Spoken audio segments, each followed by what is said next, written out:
or leadership to contribute, Honorable Speaker. This is sad. And like Honorable Majority Leader said the other day, even the members of the clergy that said they want to return the funds, and Honorable Majority Leader will speak after me, they have not actualized, they have not refunded the funds, Honorable Speaker. To date, they have not said, okay, fine, this is the check that we said, this is the check, take it back, build, because we'll build. We want to confine ourselves, Honorable Speaker. We want to confine ourselves, Honorable Speaker, to the good book again, in the book of Haggai, chapter 1, Honorable Speaker, verse 7, that we go up to the mountain and pick the trees so that you can build the church of God. You will not gag me from contributing in building the house of God because you don't like my political views, Honorable Speaker. I mean, this thing of making politicians demonized. We are demonized, Honorable Speaker, in the banks. When you go to open a bank account, you are referred as a PEP, politically exposed person, that you've got to declare that.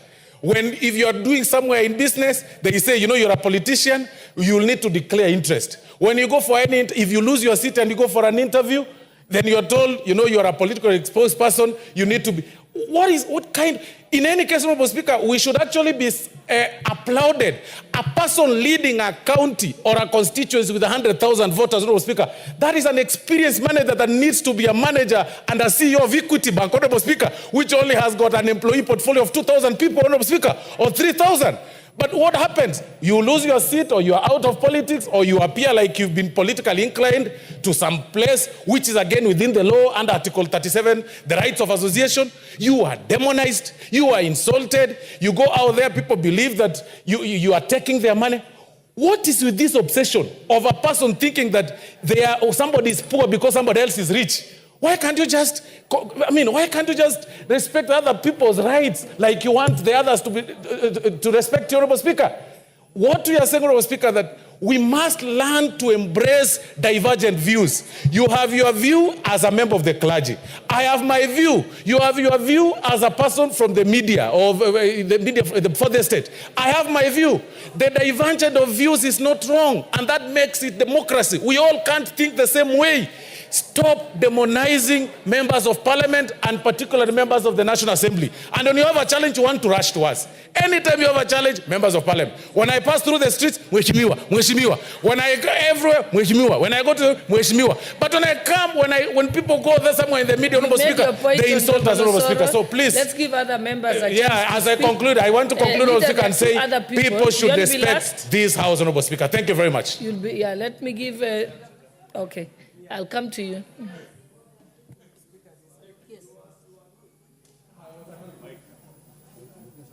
Mike.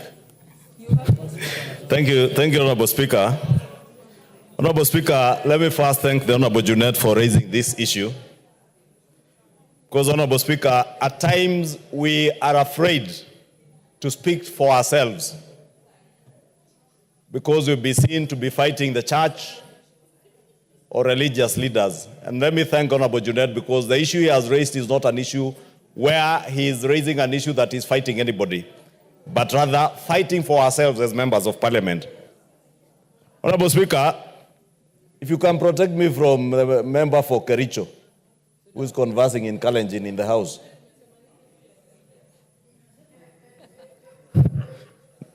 The book of Hebrews, Honorable Speaker, 13:16 says, but to do good and to communicate, forget not.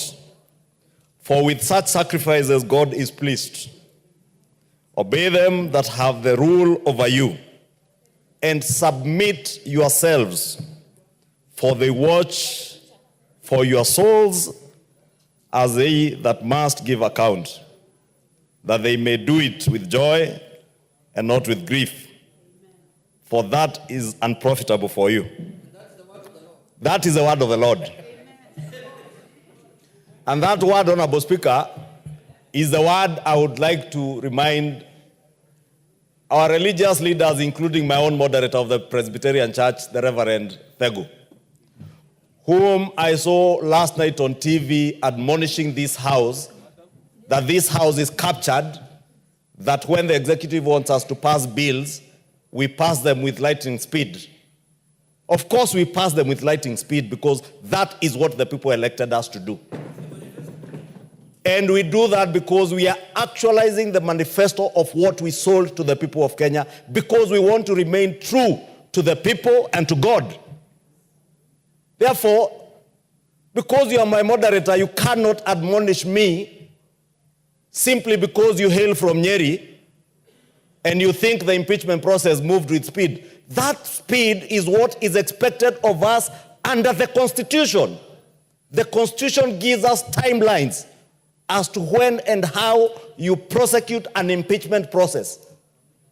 And let me say, Honorable Speaker, because the Honorable Juneta has done good to raise this issue, we must not be afraid to tell our religious leaders that even when we do good, as the book of Hebrews tells us, when we give in church, we do not give in church to please the bishop, the moderator, the reverend, not even the church members, the congregations in our churches. We do it because the good book in the Bible tells us, do good and communicate because it is pleasing to God.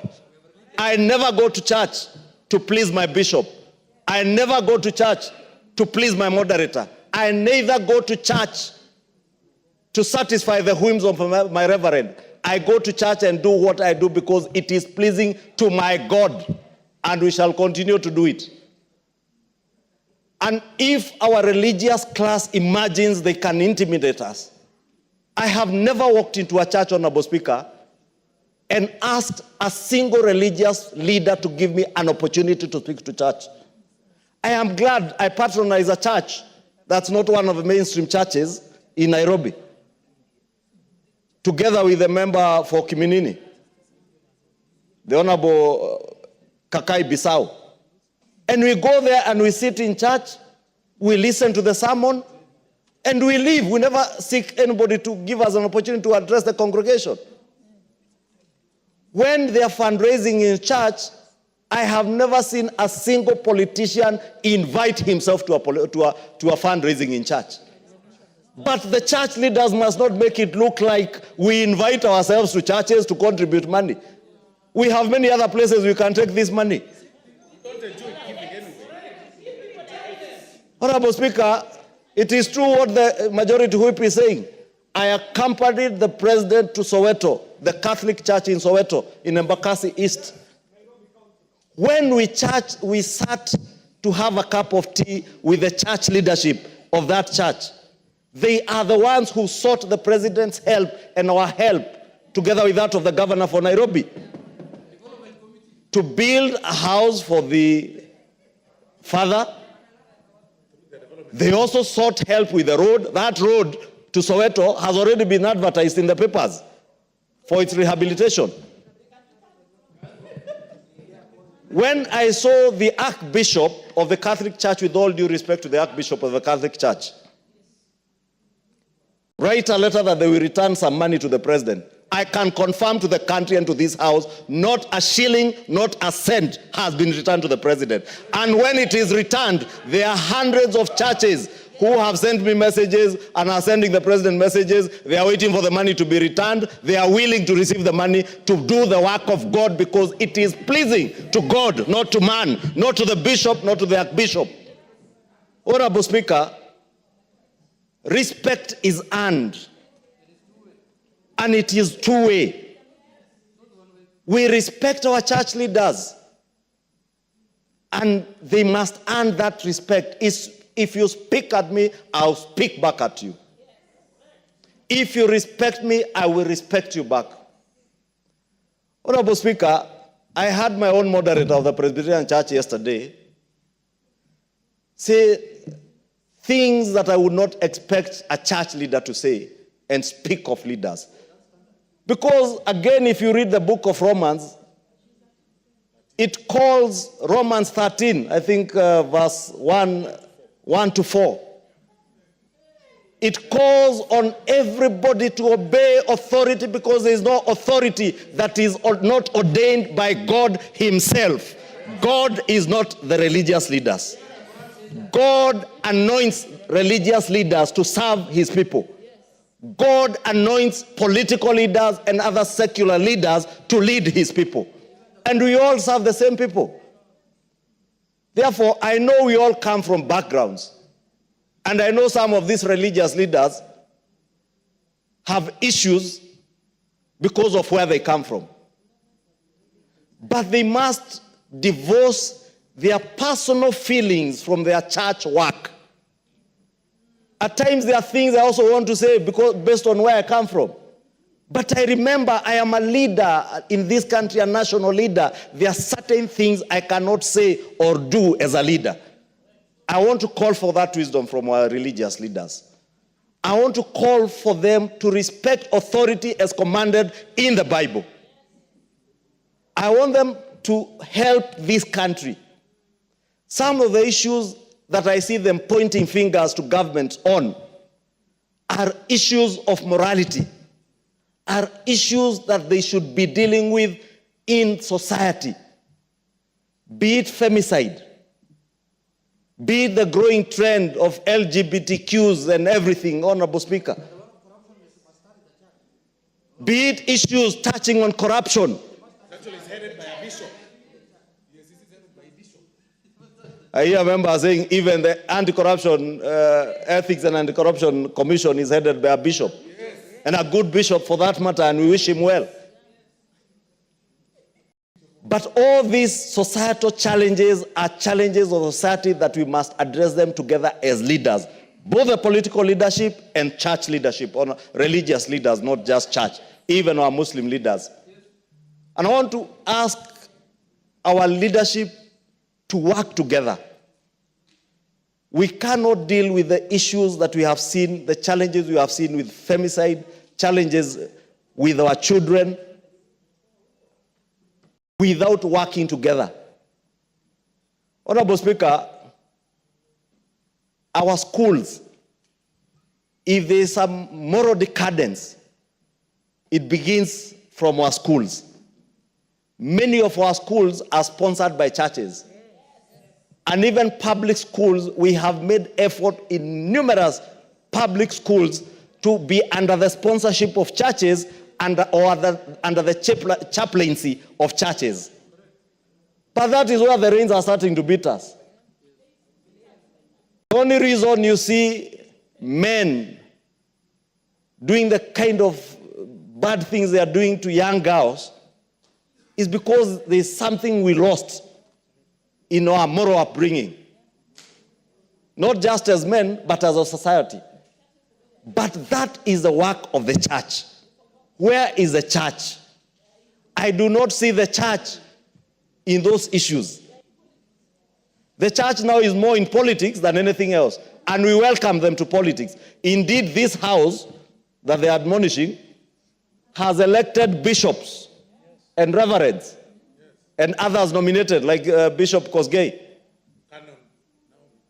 Canon Naomi of the Anglican Church is a deputy whip who whips members to come and vote for bills because that is what they are elected to do. Therefore, let me just thank Honorable Junet, Honorable Speaker, but with tremendous respect, ask our church leaders. When you point a finger at a leader, look at the four that are pointing at yourself. When you admonish corruption, don't just talk about the fight against corruption, practice it. It cannot be that my money when I was a business person, and I am still a business person, was not corrupt money, but when I'm elected as a member of parliament, now I am told this is corrupt money. It can't be. You know, it is so interesting, Honorable Speaker, that they are now even choosing which political leader to speak, which one you can receive money from, which one you like, which one you don't like, which political party you like, which political party you don't like. Honorable Speaker, let me just call for mutual respect, because I am a Christian, a practicing one, and living as one. I will live by the Bible and according to the Bible. I can read the Bible, I can interpret the Bible, I know what the Bible tells me about giving, I know what the Bible tells me about respect for church leaders. I will respect them, but I also expect them to respect those in authority back. With those many remarks, Honorable Speaker, let me thank the Honorable Junet for having raised that matter. Honorable members, I can see that there's a lot of interest. So let's agree that we 3 minutes each. Yeah. Yes, I'll get to you. You'll get a chance. The Honorable Kainan. Thank you, Madam Speaker. Madam Speaker, we have a country.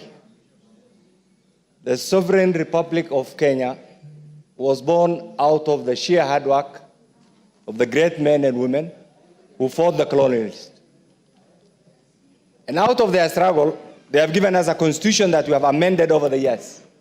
The latest being August 2010 constitution, which is one of the most progressive constitutions in Africa.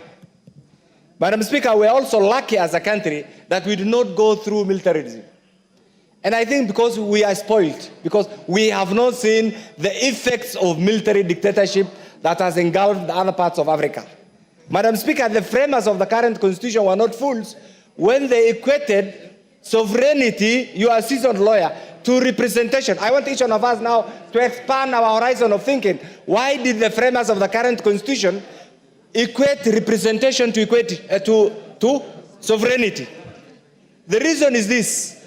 God has ordained leadership, and Madam Speaker, and the fathers of democracy. And you remember those old days in Greece where people used to gather together a whole year, agree. Representative democracy, Mr. Speaker, Madam Speaker, is one of the most sought after governance platform in the world, Madam Speaker. Madam Speaker, the presidency has been criminalized. Offensive statements, malicious statements, capricious statements has been used against the president. Madam Speaker, again, let us also remember we have a head of state who doubles also as the head of government. And Madam Speaker, in our own definition, again, within the constitutional architecture, the head of state, the head of government is one with 3 branches. Many people have interpreted this to mean that there are 3 different, conflicting, competing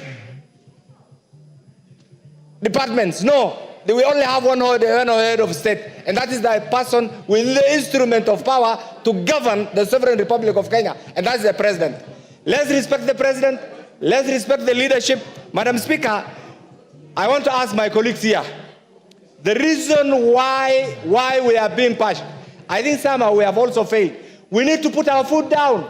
That newspaper, Madam Speaker, that characterized members in a very negative light for a budget that does not even exist should have been sanctioned by the leadership, Madam Speaker. We have failed. The Speaker should have sanctioned that newspaper either to elaborate or apologize. We have not done it. So we have allowed them to go away with a mistake. To the best of my recollection and what I have gathered, there is no budget for members. That budget that has been alluded to is not even in the current budget. How will you pay for, how do you get paid for something that is not budgeted for? So that was malicious. Madam Speaker, equally also, civility is not a sign of cowardice. The fact that we have restrained ourselves, we want to also add, let us demand for respect. Let us also ask our colleagues on the other side, whether you are in the church, whether you are a trade activist, whether you are in the village, respect is two-way. These members have been elected by the people, graciously, and they fought hard. And therefore, if you don't respect them, luckily, our election cycle is time-bound. It is 5 years. If you think you are the most qualified woman, the most qualified sheikh, the most qualified bishop, wait for 2027, present yourself to the electorate, get elected, come and do what you think is right. Thank you. Thank you. The Honorable, we agreed 3 minutes so that every member can get a chance. But finally, let me also say, this issue of mob justice, you go to a church because you think you cannot be held accountable. You condemn everybody. We are caught in disaster, Madam Speaker. I want to appeal to the leadership of the churches and the mosques and the trade unions and everybody else. It is incumbent upon us to respect ourselves, to respect the leadership, and also to respect those whom you have elected. When time comes, use the power of the ballot to vote them out. Don't abuse them. God does not allow that. And there's nothing Islamic, there's nothing, Madam Speaker, revealing about that. Let's respect the leadership.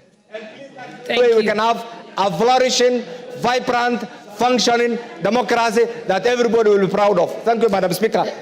The Honorable Member for Dagoretti South, 3 minutes. Madam Speaker, I must truly thank the Honorable Junet for bringing this matter to the floor of the House.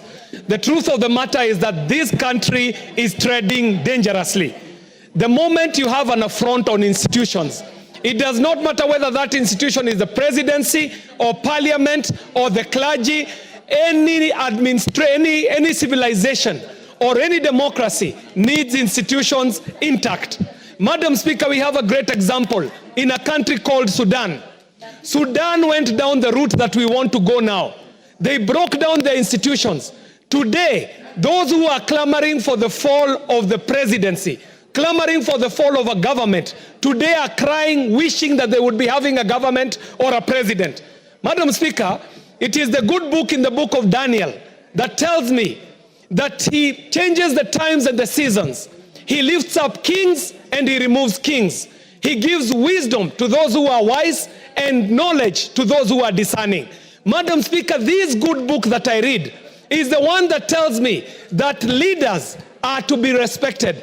And we are not calling upon someone to respect Kiarie or to respect President Ruto. You might have your differences with President Ruto, but you cannot sacrilege the institution of presidency. The institute of parliament is sacrilegious, Madam Speaker, to have an affront like the one we are seeing from the leaders of the clergy. But most importantly, Madam Speaker, those who claim to be calling out evil, to be calling out injustice, to be calling out immorality, need to check themselves first, Madam Speaker.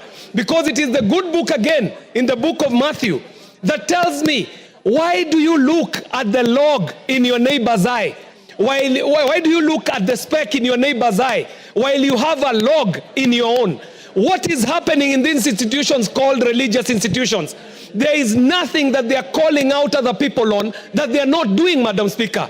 There is immorality in our churches. There is theft and thievery in our churches. There is a lot of evil things that are happening there. So, Madam Speaker, the point here is let the politics be done by politicians and let the clergies be true to the call that they are called to. And it is very clear in the Bible, the place of the religious leader and the place of the political leader.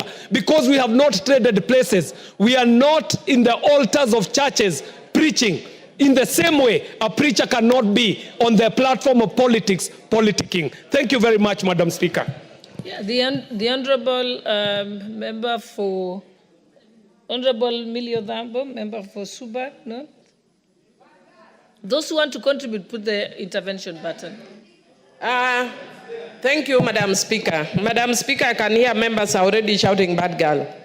On this one, let me be a good girl. Madam Speaker, even though I listen and hear what my other members are saying, but I actually want to say that there are a few areas where I disagree.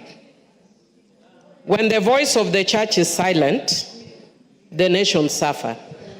And Madam Speaker, I want to say that I agree with the church that they must speak and must call out evil. And it is indeed unfortunate that we find ourselves in a situation where members of parliament can actually be talking back and forth with the church. Did the members of parliament bring this? No. The church brought it upon themselves. And Madam Speaker, they brought it upon themselves that if you look at the last election, the church was very partisan. The church classified my party leader a demon and a devil. And they are not God, because only God knows the heart of man. You told us as the church that President Ruto was ordained by God. When did God unordain him? Or were you listening to yourselves and not to God? This is a very serious issue. The church has a place, a very special place in society. And when you cede that position to politicians, the society loses it. That is why we have femicides, things that the church should address. That is why we have rogue youth talking toxic to politicians. That is why you have people disrespecting others, because the church has decided to take politics ahead of their God-ordained duty. I want to encourage the church leaders to look at Matthew chapter 15, when the Pharisees and the teachers of the law went to confront Jesus and what they told Jesus. Because my time is up, I just want to say that if they look at what is in the book of Matthew, Jesus told them, Matthew chapter 15, they can read all of it, but Jesus told them, these people honor me with their lips, but their hearts are far from me. The church needs to do serious soul searching and bring the country back to its moral and rightful place. Thank you, Honorable Jeanette, for bringing this. The Honorable Member for Seme, Honorable James Nyikal. Thank you, Madam Speaker. We are talking about a very, very important issue in the country. And I thank Honorable Jeanette for bringing this. It is true, when I walk around, I don't feel proud as a member of Parliament because of the things I hear. The church is calling us out. They may not themselves be right, but I think we want to take one thing. We are elected to represent the people. We carry the burden of the people. Indeed, if a society goes wrong, that same society will appoint at the people it has elected, not realizing that the people may be representing the society as it is. So when we are being called out, there may be something. And as much as we would like to call on the church, I'll end up by saying one thing and suggesting to our leadership two things. Do we have a public relations department that actually looks at the issues and points out what is it that is going on? I think we should engage that. Number two, I think the leadership in this House should actually commission a very serious study and go to the public and find out why is the public feeling as it does about us. When those facts are available, we as representative people, as leaders, must face them squarely and address them. I don't think we are angels. And instead of bashing the church publicly, loudly like this, we should also look at ourselves. I think both sides of the society, there's a problem. We should look at ourselves, the church should look at themselves and find out. And as leaders, it is our duty to lead in this process and find out why the church is talking as it is talking about us and face those issues that we'll find out. Thank you, Madam Speaker. The Honorable Sabina Chege. Thank you, Madam Speaker. And I want to thank Honorable Jeanette for bringing that motion. And I concur with many things that I don't want to repeat what my colleagues have said. But Madam Speaker, I want to say something here that maybe no one has said, that this House also deserves to respect itself. Madam Speaker, we have had our own colleagues going out there, accusing us on all sorts of manner of things. And Madam Speaker, I have not seen anything happening to those members. I want to call upon the Speaker of this House, and I would have loved to speak when he was here, that it is time to crack the whip. Madam Speaker, we have had members of this House going to the same churches, and I respect the church so much, and we are all members of different churches, so we do not disrespect the religious leaders. But they have gone on the same altar. They have lied. They have said members of this House have been given money. They have written, and my friend Koibori was here, and he ran away when I told him I actually want to name him here. And Madam Speaker, we have powers and privilege committee. We have not seen them cracking the whip. Madam Speaker, last Sunday, which is very unfortunate, there were people who also had gone to our village. And on the same platform, in a church forum, I heard they are not members of this house, they are our colleagues in the Senate, claiming that they were given a certain amount of money, 20 million Kenya shillings, to impeach the deputy president. Madam Speaker, why are we allowing the public to disrespect us? We are the same people who are going out there, telling lies about this house, then we complain when we are disrespected. I would urge, Madam Speaker, that members of this house, because there is a trend that they go, somebody just want to become popular, or they just want to be clapped for, so they will use this house to go and talk about things that have not happened here, and nothing happens to them. Madam Speaker, I want to say once again, it is time for the Speaker of this House to crack the whip. Let people who are lying and giving false accusation about this House be brought to book. If one of them a step is taken, Madam Speaker, I'm very sure the perception will change. Let us not go and dress ourselves out there, then we come here and cry about what the other people think about us. There's something called perception. Madam Speaker, we must clear how the outsiders, the eye of outsiders, perceive Parliament. I submit, Madam Speaker. The Honorable Alice Nganga, member for Thika Town. Thank you, Honorable Speaker. We all know when the church and the state work together, there is development. But when we start now calling each other's name, then things don't work the way they are supposed to work.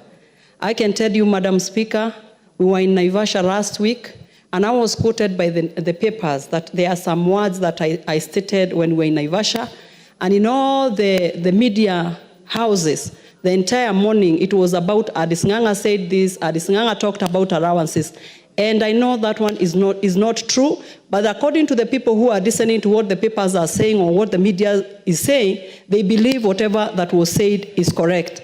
As for what is going on to the churches, Honorable Speaker, I feel very bad, and especially when we are told not to go and give in the church. And myself, I am a believer. I believe in God. I believe in Jesus Christ. But when I am told I am not supposed to go to church and give, and Romans 6:38 says, you give and it will be given to you, good measure, pressed down, shaken together, and running over will be put into your bosom.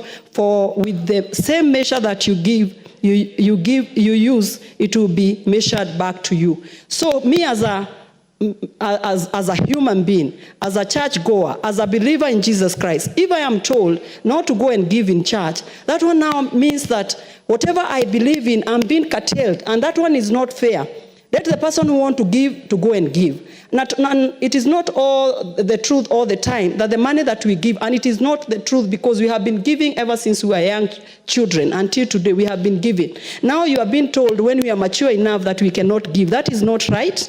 And I want to say this: it is wrong when you tell the members of Parliament, we have families, we have homes, we have values, we have morals. So when we are being told that we cannot give in church, we cannot participate in church because maybe something has happened at the floor of the house. When we come here, we are doing what we are elected to do, to pass laws. Whether they favor you or you are happy with them or not, that is not in your position to tell me that I should not go to church. It is wrong to tell members of Parliament they should not visit church. It is very wrong, and let our God only be the judge, not a human being. You know, the Bible says that accursed is a person who put their trust in a man. We should all put our trust in God and God alone. Even the prophecies that are going across, they are being prophesied for members of Parliament. I should tell them, please don't believe in those prophecies. Just trust in your God. Just trust with your prayers. Keep on praying. Our God will be the judge at the end of the day. Thank you very much. I think lastly, let me give the Honorable Member for Bamachoge Chache. Thank you, Madam Speaker. Let me also give a voice on this important debate. Personally, I'm a son of a pastor. It's so sad that churches are mixing ideas like politicians. If you cannot differentiate between a church and a politician, then this country will be doomed. Let me give you an example. It's so sad and unfortunate that you find the government may be having mistakes, which is very normal. Government is composed by human beings. In the church, we believe that clergy people are preaching what God has sent them to do. And the same Bible categorically says, you must forgive your neighbor 70 times 7 in a day. That's several times in one day. Now I'm wondering if churches are accusing, pointing fingers on politicians, pointing fingers on the president, pointing fingers to everybody, then whom are we supposed to run to? Remember, the church was meant as a solace for people having problems. It's a region whereby people should be going there for forgiveness. Churches, for example, fathers, they pray for other believers, presenting their cases to God. We cannot mix darkness and light. You cannot mix water and paraffin. They will never be mixed. That means we should differentiate categorically that we should stand as Christians and the sons of God to portray the image of God. This is the time we should tell the clergy that it's high time. If there is a problem facing the country, they are not supposed to point fingers to the government. They should go to the mountain and pray God to make things happen in the right way. Because if now the clergy is coming back to the nation crying and the government is crying, then what's the way forward? Let's do the right thing and know that God is not human being. You cannot charge any human. You have no right to charge another human being. All of us, we breathe one air, we breathe oxygen, given by free, given by God. This God we worship. Politicians, we do make mistakes. Politicians, we have a lot of propagandas. Politicians, we are tainted in every day, every night. You are accused of something you have never done, you never do them. But again, you find churches whereby we are supposed to go to the church, pray for forgiveness, pray that God will assist us, repent our sins. The same churches doing politics as the same politicians. So unfortunate, and I want, because of time, to say that The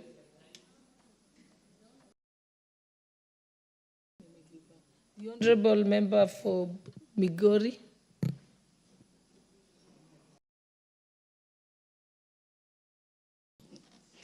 Thank you, Madam Speaker, for this opportunity. Madam Speaker, I want to talk to the media and remind them that they don't have another country called media. Their country is Kenya. And for their memory, because they should be having this in their records, 207 started as a result of recklessness. And if we continue like this, we might end up there or even worse than that.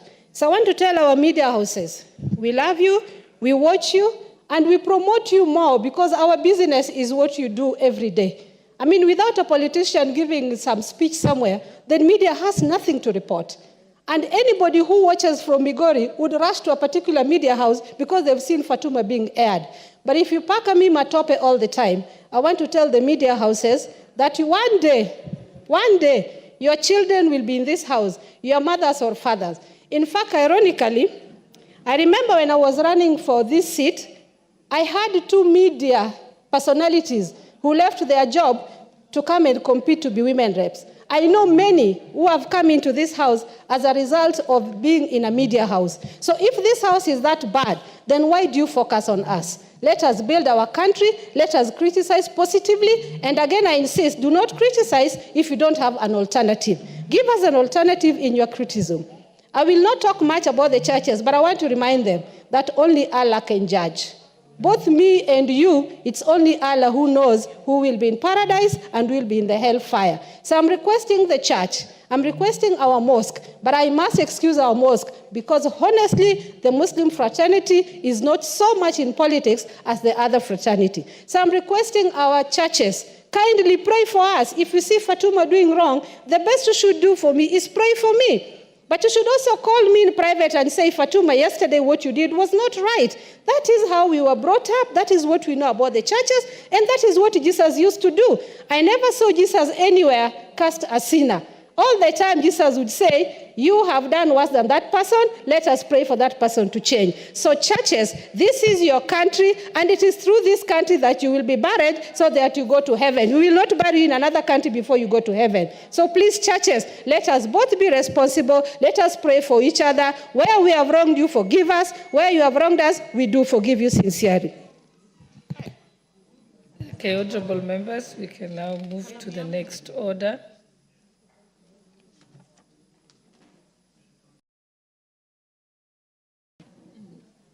Order number 12, motion. Consideration of reports on financial statements of state corporations, Nyanza region. Resumption of debate. Honorable members, I think the chairperson of this committee had requested that we defer this particular order for later time, so we'll defer it. Next order.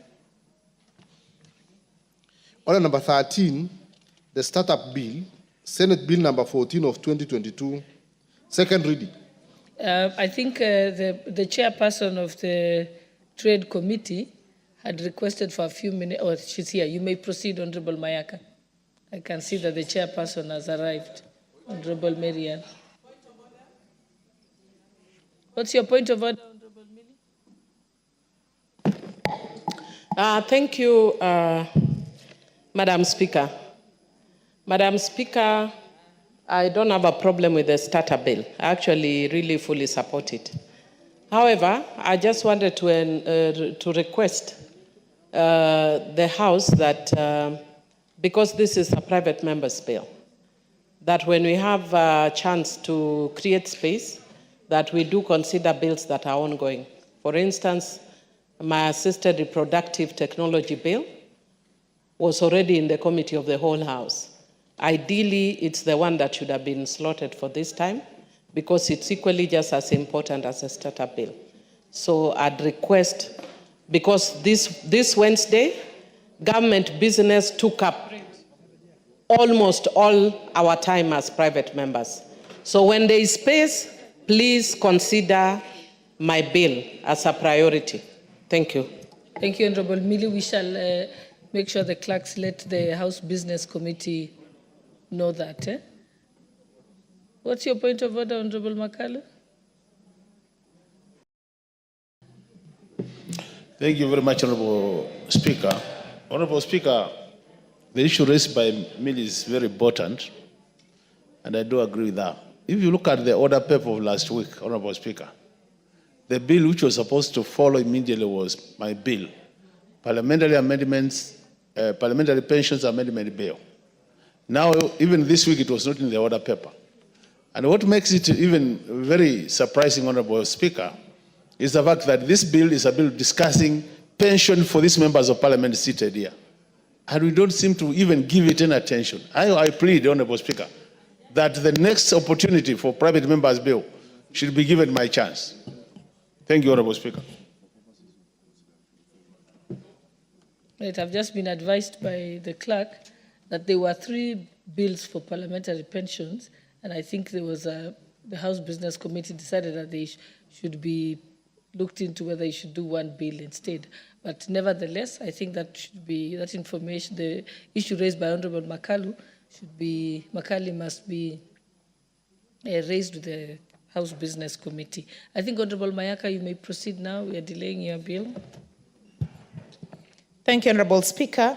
Honorable Speaker, I beg to move that the startup bill, Senate Bill of number 14 of 2022, be read a second time.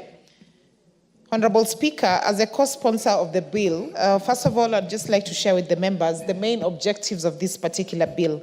This bill is meant to provide a framework that fosters a culture of innovative thinking and entrepreneurship, registration of startups and the linkage of such startups with the financial institutions, private sector research institutions, and such other institutions as the national and county government.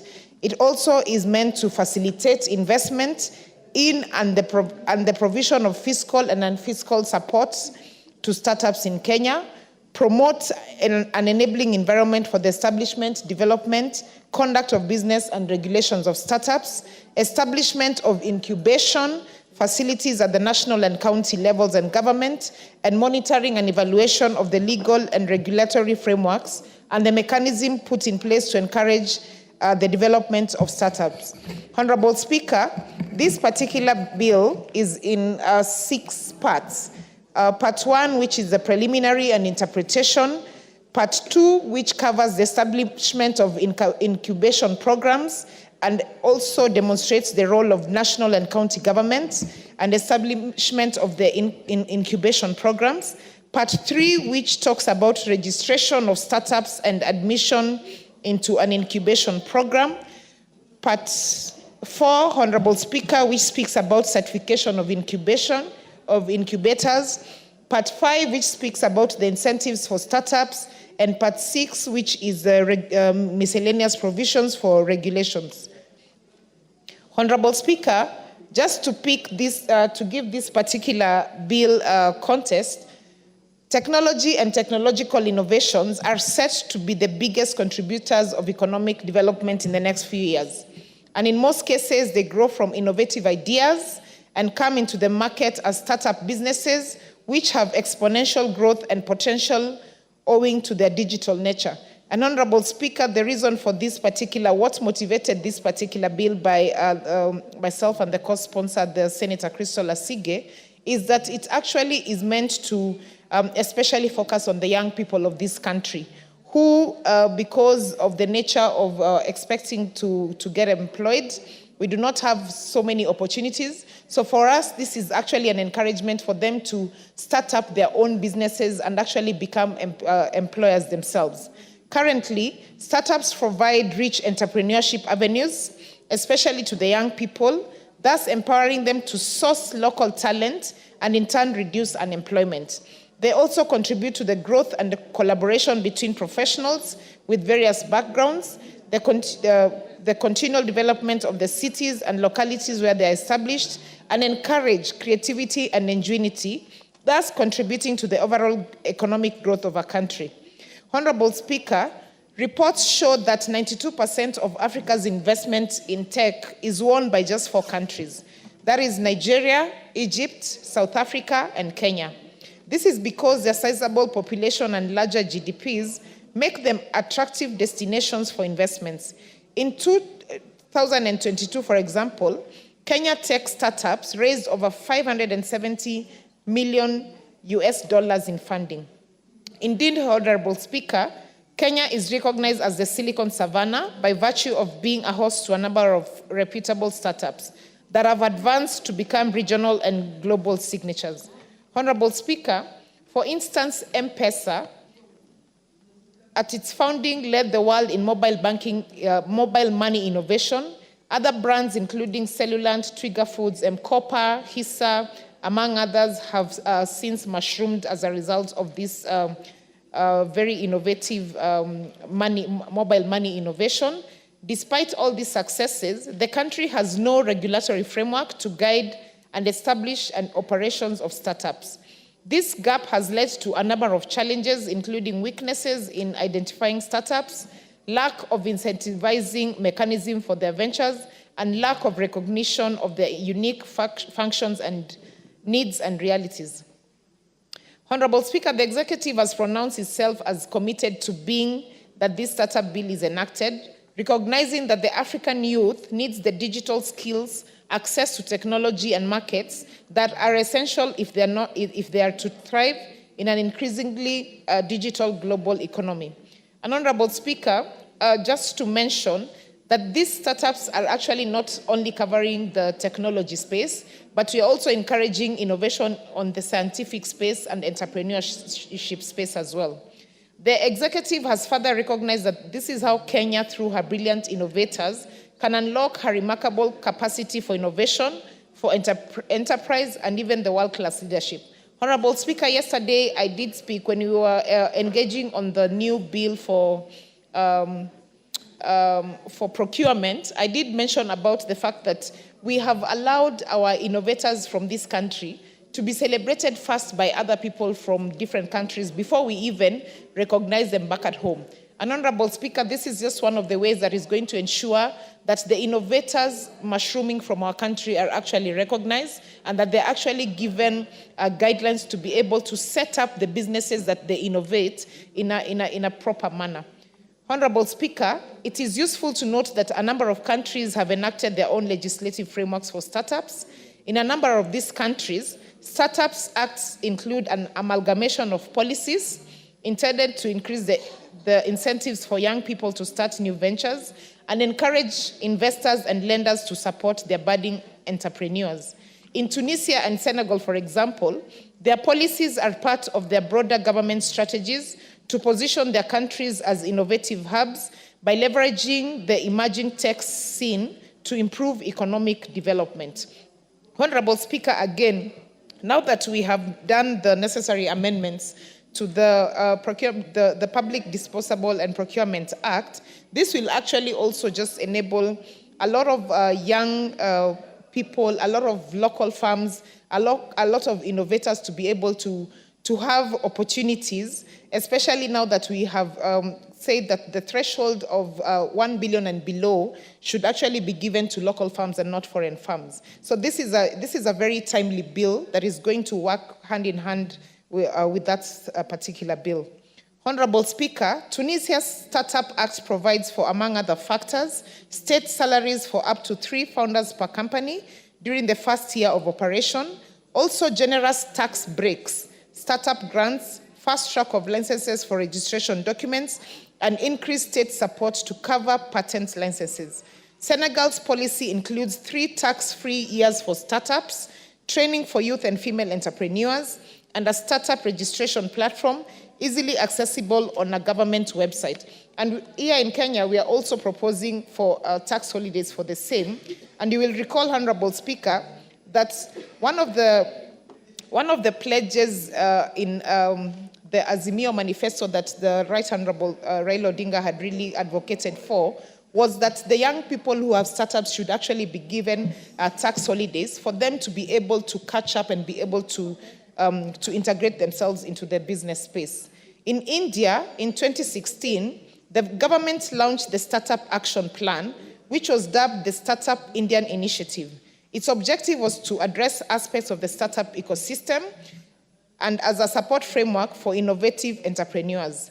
India's motivation behind the action plan was to fast-track the spread of the startup movement from the digital technology sector to other sectors, including social manufacturing, agriculture, education, and healthcare. Further, they targeted to move the concentration from Tier 1 cities like Mumbai and into Tier 2 and 3, considered as semi- and urban areas. Honorable Speaker, I'm demonstrating some of these examples so that we can be able to see that as a country, that this is something that has actually been implemented elsewhere, and it's something that can actually really work in our country because we do have the resource and the potential to do the same. Honorable Speaker, based on the foregoing, the necessity and urgency for enacting this startup bill cannot be gainsaid. This bill, once enacted, will provide a framework to encourage growth and sustainable tech development, new entrepreneurship, employment, create a more favorable environment for innovation, attract Kenyan talents to diverse capital avenues, and also, Honorable Speaker, to encourage young people to start becoming CEOs and not depend on looking for employment, because they can actually gain much more when they are the innovators and the owners of their own businesses and startups. The bill provides for registrations of startups, a register of startups, and even admission into incubation programs. Further, it outlines obligations of incubators, support to startups, including credit guarantee schemes, training and capacity building, application for grants, and revocation of patents, fiscal incentives, growth objectives, and obligations for various entities. The framework provided by the Startup Bill will enable startups to grow, to thrive, and encourage innovation, encourage investment, and government support for the startup. It seeks to encourage the culture that we have as a country of innovation and entrepreneurship, to simplify registration and licensing, to formalize recognition what a startup is, and create a special virtual economic zone where, despite their geographical location, They can use technology to leverage and be recognized as one ecosystem. Honorable Speaker, just to put this into perspective, for example, in South Africa, you'll find that young people have digi-economical applications whereby they're able to link up the farmers to the market centers through digital economy. And the reason why they sought to do this is because they realized that young people do not like farming. Agriculture is not their thing. But when they got introduced to the digital aspect of it and how they can introduce digital economy into their country, then this sparked their interest in that particular space. So, Honorable Speaker, this again could be a very exciting innovation in the agricultural space for our young people, because as we know, we do have counties that are agriculture-based, and this would really benefit the young people from there. To create and give incentives such as tax holidays that I spoke about on duty and VAT, and to attract angel investors whose investments are recognized and de-risked to a certain degree, in case the startup doesn't take off in a certain period.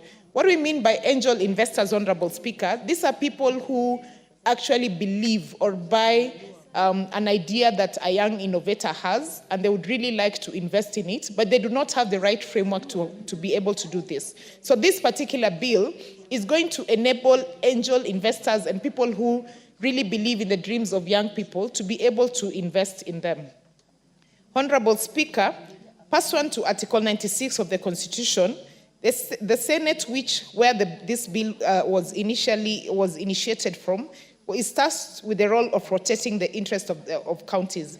And you'll note that in this particular bill, it also quite outlines the role of both national and county governments in their role, especially in registrations of startups.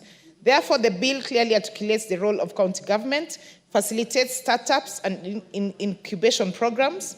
Although obtaining support of the national government is critical, efforts must be concentrated at grassroots level, in which case the role of county governments in supporting startups become prominent.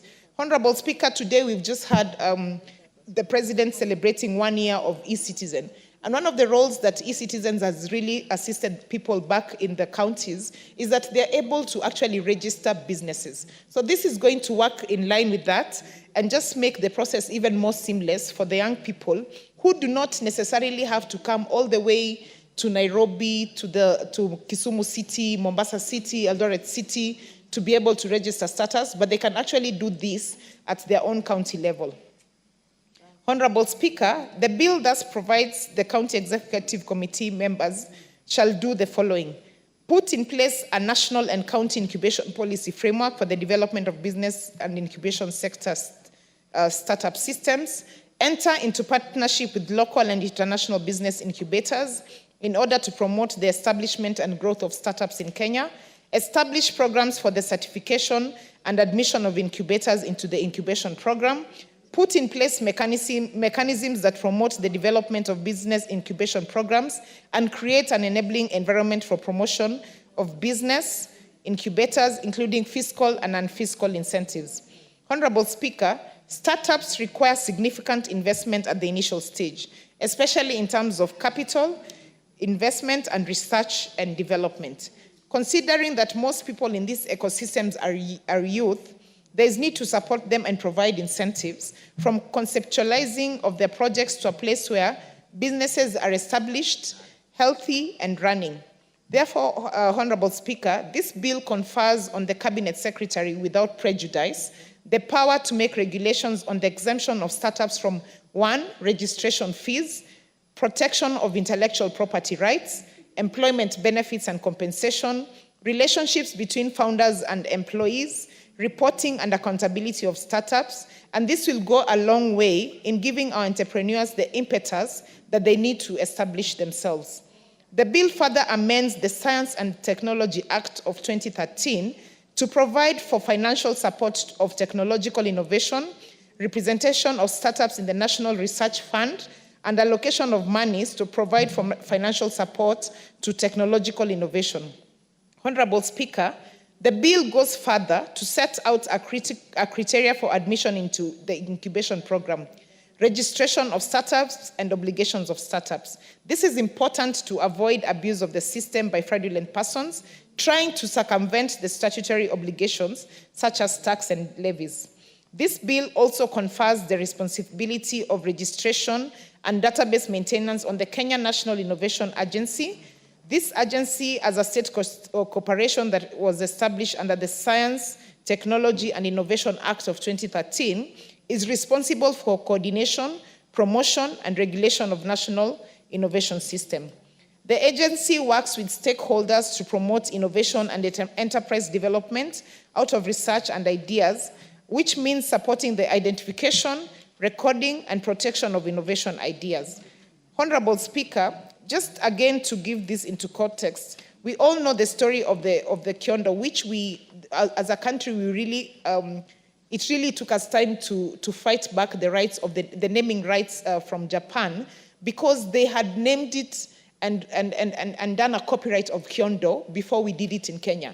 And we really struggled to do that. So this is going to enable and ensure that anybody who comes up with an innovative idea, whether in soft or a service or a good, that they will actually be able to have copyrights for their ideas.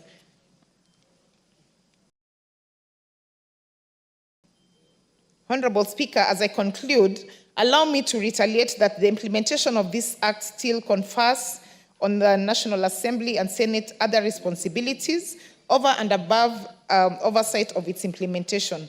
This includes ensuring that both national and counties are adequately funded so as to be able to undertake their responsibility. It is incumbent upon us to pursue for increased allocation to counties as well, so that they can be able to establish incubation programs and auxiliary system services, increase investment in research and development activities undertaken by startups, establish programs for the certification and admission of the incubators through for instance, in polytechnics. Honorable Speaker, startups are the vehicles through which innovation spur economic growth. Therefore, we must support the entrepreneurs, promote innovation by creating a favorable environment, anchored on a comprehensive legislative framework. And Honorable Speaker, I just want to urge the honorable members of this House to please support us in this particular bill, so that we can leave a legacy for the young people of Kenya, that we are enabling them to be able to gain from the innovations that they do have. Honorable Speaker, with that, I do move. I thank you. And I call upon the Honorable Marianne Kaitani to...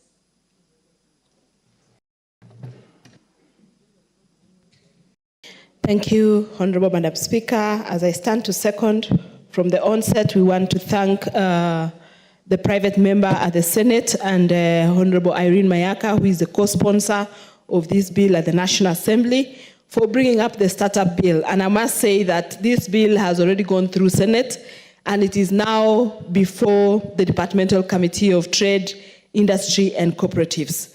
It's a private member's bill, and government is also very interested in this bill. And I would like to say that the Ministry of Cooperatives and MSMEs, more specifically the State Department of MSMEs, is also very keen on this startup bill, because the young people who are I may say the cornerstone of this country in terms of development are left out, especially when it comes to investments and developments. And the reason, Madam Speaker, is because when they go out to start a business, either that business, if it is a beautiful idea, is snatched away from them, or they never get any support at all to be able to grow that idea to a business that can be able to run and work very well. A case in point, and a very good example, Madam Speaker, is the famous and the product we use today called the M-Pesa system. The M-Pesa system was an initiative and an innovation of a young man in this country. And before the young man knew it all, that product had already been taken over by an international company called Vodacom. And before we knew it, For it was now a big product that is now being run and managed by Safaricom. The young man who was the inventor of that particular product, if at all, never got any reward for the works that he did. The product that the president launched, the product that the president was talking about today, the celebration of 1 year in service, that is eCitizen, is a Kenyan product. It's an own Kenyan product. And this particular entity that runs eCitizen, or the group that runs eCitizen, are a creation of young people who have thought and used technology to make life easy for us as Kenyans to be able to pay for services that we use to the Kenyan government in an easy and comfortable way. You can actually sit at the comfort of your home and be able to transact with government 24/7. Unlike before, where you used to wait until government offices open between 8 and 5, and by the time you get to a government office, perhaps the officer in charge has hung his coat and gone about his business, and he leaves you there waiting for hours on end, not knowing what time he will turn up to be able to serve you. And you can see that that service has come in handy and is today helping the Kenyan people and the public. So the startup bill that we are looking at here is a bill that, much as it came from Senate and is a private member's bill, government has a lot of interest, and government wants and intends to make amendments to it. And therefore, much as we will support with amendments that will come from government and stakeholders as well, so that everybody comes in and gives input into the startup bill. A few of the objects of the startup bill, as recognized by government, is the recognition of startups. Who is a startup? And is a startup the company that has just started now?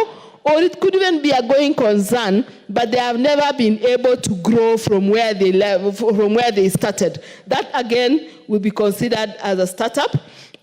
And in considering these startups, we'll also be considering what we call incubation and how we can incubate or be able to nurture these companies that are startups so that they grow and become real industries that can employ a lot of our youth. Again, we will look at what we call accelerators and technology transfers. A lot of these startups today, Madam Speaker, are actually in the ICT or the technology sector. That is where most of them are. That is not to say that we don't have startups in other areas like Juakali. We know, for example, right now that we are doing affordable housing and our markets, and many people are coming up with innovative ideas of what they call a smart market, or rather equipment that is put in the already constructed market that will make life easy for the traders or the mamambogas who are going to trade in the markets. And all that is innovation from our young people who, if not taken care of, someone may decide to take up their innovation, and because they are big, they now muscle their way out and take the businesses and the ideas from these young people, leaving them with nothing to be able to hold on to, and nobody to also be able to support for them. So basically, the objects of the bill will be to recognize these startups, establish, develop, and support growth of these startups so that there is a growth plan that is there from when this business is being incubated to when it starts, all the way to when it is now mature and ready to fly and able to start work and be able to compete with the rest in industry. It will also facilitate the provision of fiscal and non-fiscal support. That is an area that most of these startups really look up to, especially for government to give them support in the fiscal and non-fiscal areas. We have government has a lot of funding and funding facilities that are available, but these startups are never able to get there. Example of people like Kenya Industrial Estates, Kenya Development Corporation, and many other agencies that have monies, government monies. But these startups are not able to access these funds at affordable rates, because when you go to KIE, they still require you to put in collateral, and many of these startups and many of these young people don't even have collateral. The only thing they have is the phone they have, that is where they are doing their technological innovations, or just the brain that they have, and that cannot be collateral in the name that can be used by these entities. So these startups will be supported for such kind of support. It will also help in catalyzing the growth of Kenya's startups, because we find that many industries, many companies, many parts of the world, like in China, Vietnam, many startups have actually grown to become big businesses. We know countries that have actually grown, like Singapore. They grew from small startups, today they are big companies, and because they were able to support young business entrepreneurs to grow their businesses. Even the product we know of today, Samsung, which is the phones we have, we know of Apple. If you listen to their stories, Microsoft, you listen to their stories, they all started up from a bedroom in a university as a startup, and because of the support and environment that was provided to them, they were able to grow to today being the blue chip companies that we know about. The bill also will help in getting private sector to come in and help in such startups, and in that process, these same private sectors who are coming in to help startups will also give the startups, they will also get incentives. They will be incentivized to be able to create or to be able to give businesses to support the startups. An example I have seen in one of the medias in the US before is something called Shark Tank. I think many of us have watched Shark Tank, and you see how entrepreneurs or business investors come in to listen to ideas of young people, and when they like the idea, they pick it up, and when they pick it up, they now get incentives for supporting those young people, because everybody always requires, especially in a startup, you require someone to hold your hand until you are strong enough to be able to walk alone. So some of the other issues is linkages of these startups to financial institutions. If we go to our banks today, many banks will ask you for so many issues, so many documents. They tell you bring 5 years bank statements, or how many years of documents. They ask you for so many things, which these young and startup companies may not have. So the government, when this bill is passed, then the government will create an environment where such financial institutions can now be able to waive some of those requirements that are required of normal working businesses, and allow that these startups are able to create or are able to access financial capital that they so require for them to be able to grow their businesses. Another thing that is going to come out of these startups is the labeling, incubation and acceleration of these startups. We need to have an eligibility criteria. What will be there that will identify that you can actually become a startup? What are the grants that can be given to in these incubators? And how do we register these startups? Who will be the registrar? We need to have a register of all the startups that are in the country, and the support and the coordination and the technology transfers that will be required for these people to be able to access the government services. The other major and I think very salient feature in this startup bill is that the support that government will give to these startups, more specifically on issues like tax reliefs, on issues like VAT and income tax refunds or reliefs on such kind of taxes, so that these startups are not already feeling the pain of paying taxes, but more of relief. Because today, many young people don't want to get formalized. Why? Is because the moment they get formalized, the next day they find a taxman at the door telling them, now pay income tax, pay VAT, you have not touched this. But if these entities, these young startups get such kind of reliefs, they'll be comfortable to be able to run their businesses knowing that I have a relief for a certain period of time. We know government is giving reliefs to investors who come into this country, who are going to our EPZs and SEZs, and these kind of reliefs and those kind of comforts that those investors are coming in could also be transferred to these young startups. And this bill is creating that room and that leverage for these young entrepreneurs to be able to do or to start their businesses where they get reliefs from government. Some are even just levies and levies that come from certain taxes. They could even be relieved maybe from even a levy from maybe the county council levy and all those kind of levies. So there is a lot of stuff that is going to come from the startup bill, and there are some miscellaneous provisions that are also being provided in this bill. like data protection and patenting. Many of these young people don't even know the process of how to get their products to be patented and data protection. And therefore, with the government support, they will be able to get their products or their services patented and their data protected. And this could not come any sooner than it has right now. We are aware that the government of Kenya and the president himself has decided to have incubation centers for startups and for young people in his office. We heard him state that yesterday. And I think it is a good way forward, and it's a very good incentive and a good show for this country that he, the president, really leading from the top, is really keen on making sure that these startups and these businesses and the young people get a space in this country to be able to run their businesses, start their businesses, run them, and become prosperous and grow to become big multinationals and be able to compete in the world like any other multinationals. So I stand to support, and we will be ready to work with the members, the private members who brought up this bill, of course with amendments that we will get from the public and the government. Thank you, I support.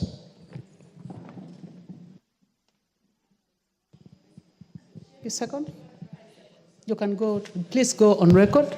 Sorry, I forgot. I stand to second this bill. Thank you. Thank you very much, honorable members. I now propose the question, which is that the startup bill, Senate Bill number 14 of 2022, be now read a second time. The Honorable Millie Odhiambo. Then donate a minute to me. No, you still have time to speak. Thank you, Madam Speaker. Madam Speaker, I just wish to inform the members that we are just starting, so you still have time to speak. Madam Speaker, I want to congratulate Honorable Crystal Asige and Honorable Rene Mayaka for co-sponsoring this important bill. Madam Speaker, in their sponsoring this bill, it is a testament of the fact that disability is not inability.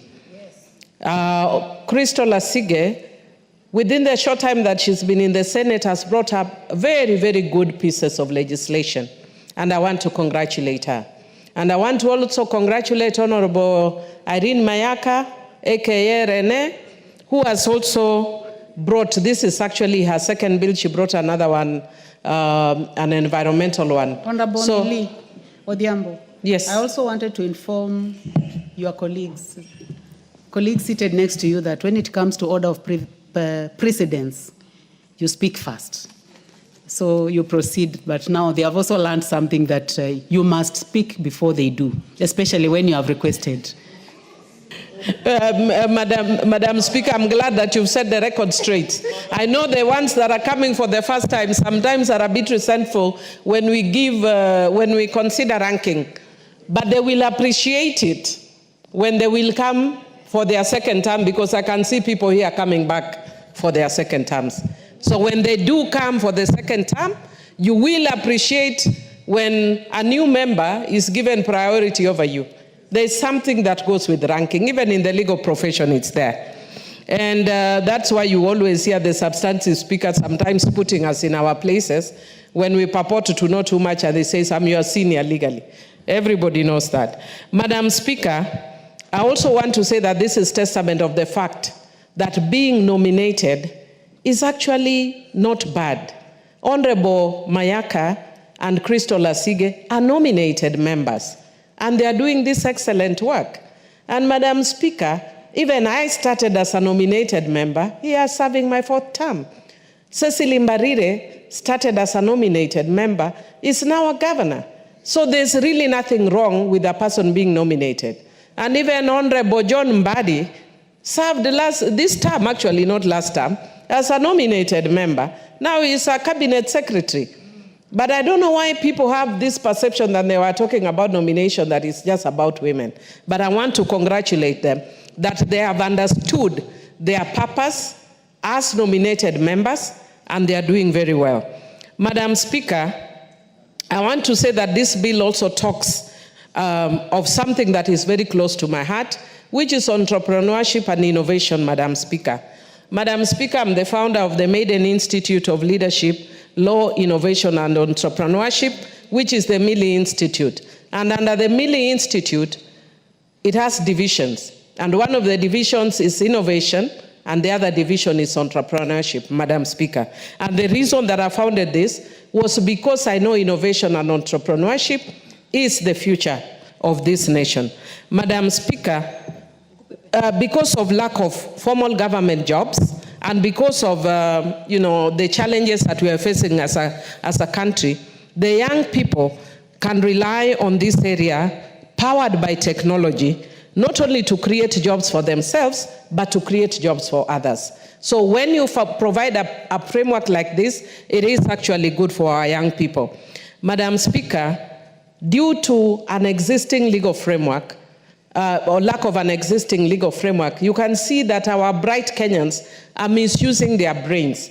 Only this week, you have seen that some Kenyans hacked systems and were part of a group that stole I don't know how many billions of shillings.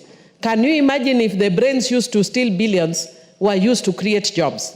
But because we lack that framework, where they have tax holidays and other incentives, then the only other options they think they have is to steal. But that is why we need to create this framework to enable them use their thoughts well. Madam Speaker, I will bring an amendment to give awards to the people with innovative ideas that offer solutions in society. For instance, Madam Speaker, I think it was in the last Parliament when I attended the World Bank, the annual World Bank meeting in DC. And if there was one thing that has been over-celebrated, it is M-Pesa. And Kenya is always celebrated, not only M-Pesa, but other technologies. I was talking recently to a group that I was training online, and it's a group of Kenyans. And because we currently feel that the country is facing so many challenges, sometimes we speak like we are in a dungeon. Yes, we are facing a lot of challenges as a country, and we must acknowledge that. But there are also very good things that are coming out of this country. And one of those things that is coming out of this country, or has come out of this country, is M-Pesa. But Madam Speaker, I would want to encourage Safaricom that I know for legal purposes, they may not wish us to know who that innovator is, because then they don't want that person challenging, because I know the person was supposed to have actually gone to court, I think, to sue M-Pesa. But I would want to encourage them really from a moral perspective. Let us know who that person is. Let us celebrate him as a country, because he has actually created something unique, not for Kenya, but to the whole world, that everybody is replicating in the whole world. But because we don't celebrate our own when they do such good things, that's why you see them using it for wrong purposes. I would, by the same stroke, actually request that Parliament considers forwarding the names of the movers of this bill for an award, a presidential award, because they've done an excellent job. I would want to request that we consider Irene Mayaka and Crystal Asige for presidential award for this excellent work. Madam Speaker, I also just want to say that the other